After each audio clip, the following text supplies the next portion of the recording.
Bonjour, j'espère que vous allez bien. Moi, je me porte super bien. Content de vous retrouver dans cette autre présentation. Merci beaucoup pour votre fidélité. Merci beaucoup pour votre écoute. N'oubliez pas de liker, de partager afin d'agrandir notre communauté. Aujourd'hui, je vais vous entretenir sur un thème toujours dans le domaine de la monétique. Je vais vous entretenir sur les paiements transfrontaliers en temps réel. Et les cas que nous avons pris ici, c'est Visa Direct et MoneySend. Vous allez voir en fait que c'est un peu une pirouette qui a été trouvée par les grands réseaux internationaux Visa et Mastercard pour faire face à un certain nombre d'opérations en fait qui tendaient à un peu menacer les services qui tournent autour de la carte bancaire. Les objectifs, à partir de cette présentation, je vais vous donner des notions sur une transaction de crédit original transaction OCT. Je vais vous donner les caractéristiques d'une transaction OCT selon les réseaux Visa et Mastercard. Et on va finir en fait par des prérequis qu'il faut mettre en place pour activer Visa Direct et MoneySend. Qu'est-ce qu'une transaction OCT, Original Credit Transfer? Il faut dire que c'est un mode de paiement accéléré, d'accord, fournissant un transfert direct de fonds vers des cartes de débit, des cartes de crédit et des cartes prépayées. Et quand on dit paiement accéléré, c'est maximum, le fonds doit être positionné en maximum 30 minutes. Même si c'est vrai que c'est un peu moins, c'est très loin des virements, des paiements instantanés. Mais en fait, c'est un peu la pirouette que les grands réseaux internationaux ont trouvé. Et c'est soutenu en fait, comme je l'ai dit, par Visa et Mastercard. Et c'est une réponse, on va dire, au paiement instantané qui menaçait les modèles de paiement, d'accord, tournant autour des cartes bancaires.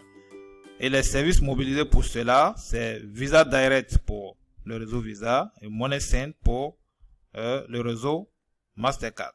Donc, qu'est-ce qu'il s'agit de faire précisément? Il s'agit de faire des paiements peer-to-peer, personne à personne, des paiements de factures, des décaissements de fonds, envoi de fonds pays à pays transfrontaliers sur des cartes de paiement éligibles. D'accord? Comment fonctionne une transaction OCT? Il faut dire en fait que ce type de transaction-là utilise le principe des transactions AFT, Account Funding Transaction, pour débiter les fonds du compte d'une carte, et OCT, d'accord, Original Credit Transaction, pour créditer les fonds sur le compte d'une carte. Donc, principe AFT pour débiter et OCT pour créditer. Il faut retenir cela.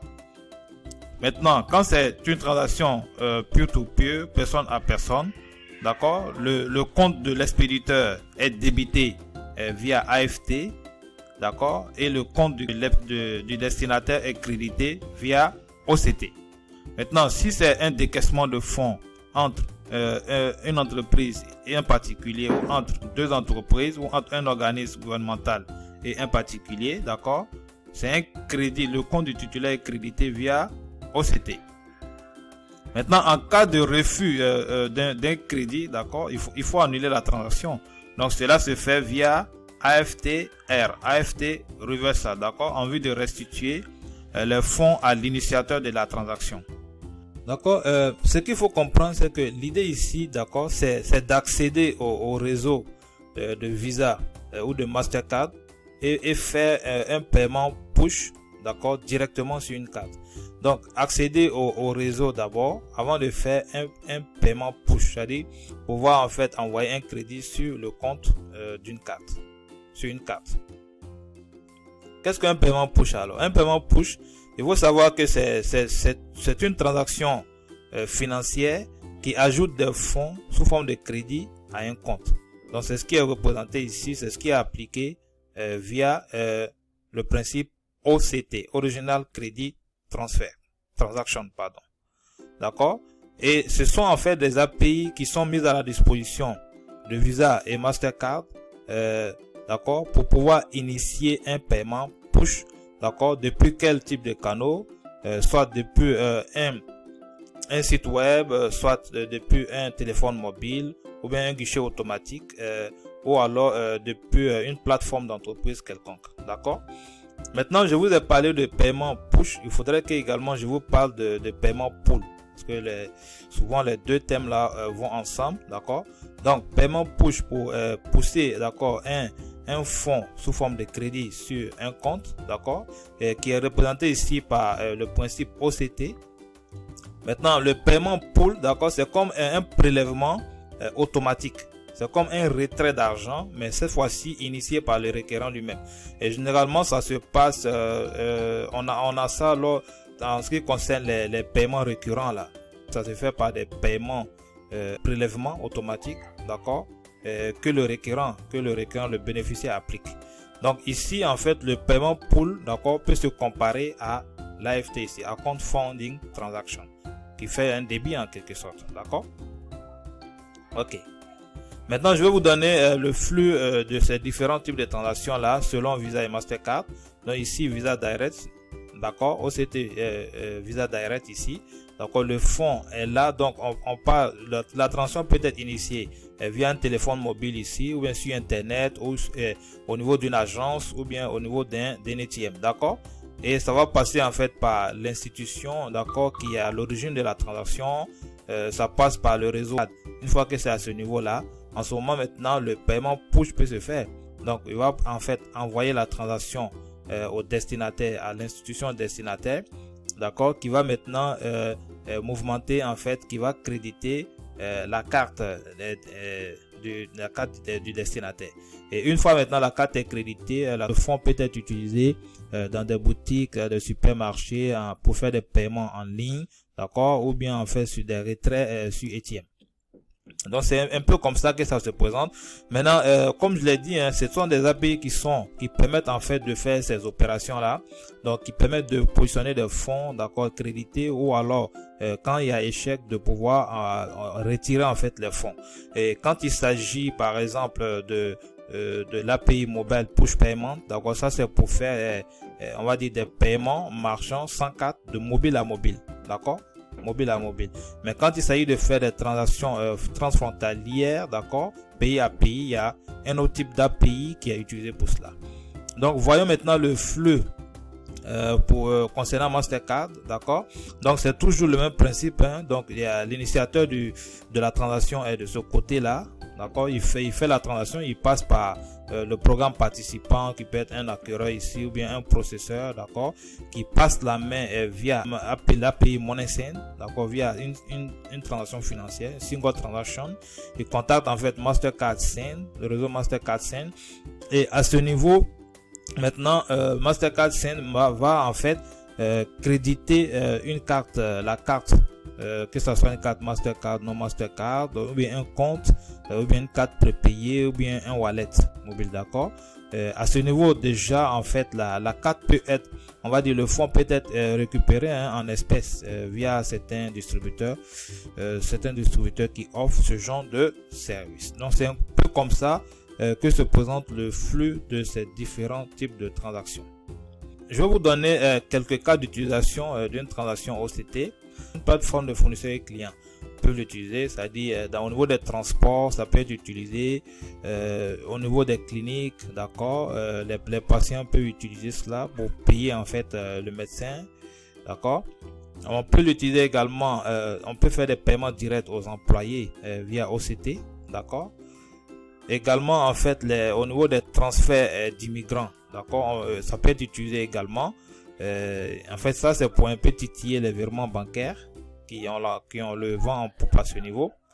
Également le OCT peut être utilisé pour en fait émettre des prêts à court terme, d'accord, et le fonds atterrit directement sur la carte de paiement du bénéficiaire, et cela en fait raccourcit les délais et puis minimise en fait les coûts liés à ce type de traitement là.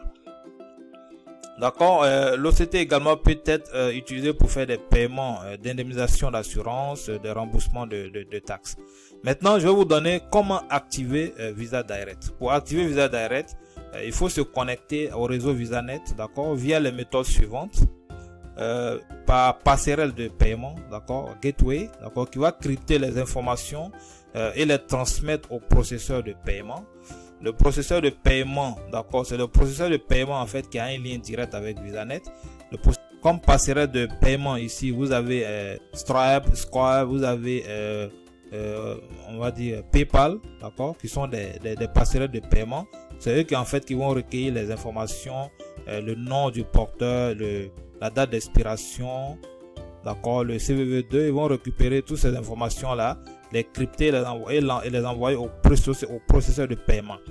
Maintenant, le processeur de paiement, d'accord, va en fait récupérer ces transactions là et les envoyer au réseau VisaNet.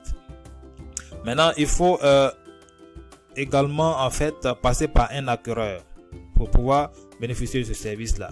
Donc il faut être un acquéreur, un membre qui est un membre principal de Visa, d'accord, et être conforme, d'accord, aux exigences réglementaires comme PCI, d'accord, mettre en place le KYC, connaître son client, et mettre en place également des alertes clients, un portail, d'accord, pour pouvoir initier les transactions OCT, etc. D'accord. Il faut également remplir le formulaire d'information sur le programme Visa Direct, qui comporte en fait la portée globale du programme et certains contrôles, d'accord, des informations sur le PIN et des paramètres nationaux et transfrontaliers et des informations sur le processeur et autres agents tiers s'il y en a. Maintenant, je vais vous donner les process, les prérequis, d'accord, pour pouvoir activer Mastercard MoneySend. Qu'est-ce qu'il faut à ce niveau? Il faut soumettre à Mastercard, il faut renseigner et soumettre le formulaire 1060, d'accord? Mastercard MoneySend Participating Institution Form. Une fois que ça c'est fait, Mastercard doit donner son approbation avant que le process ne puisse se poursuivre, d'accord? Et s'inscrire. Une fois que c'est approuvé, il faut en ce moment s'inscrire pour utiliser l'API MoneySend, d'accord, se conformer aux exigences légales et réglementaires applicables, en l'occurrence les lois sur les transactions en devises étrangères, les lois sur les transferts d'argent et lutte contre le blanchiment d'argent.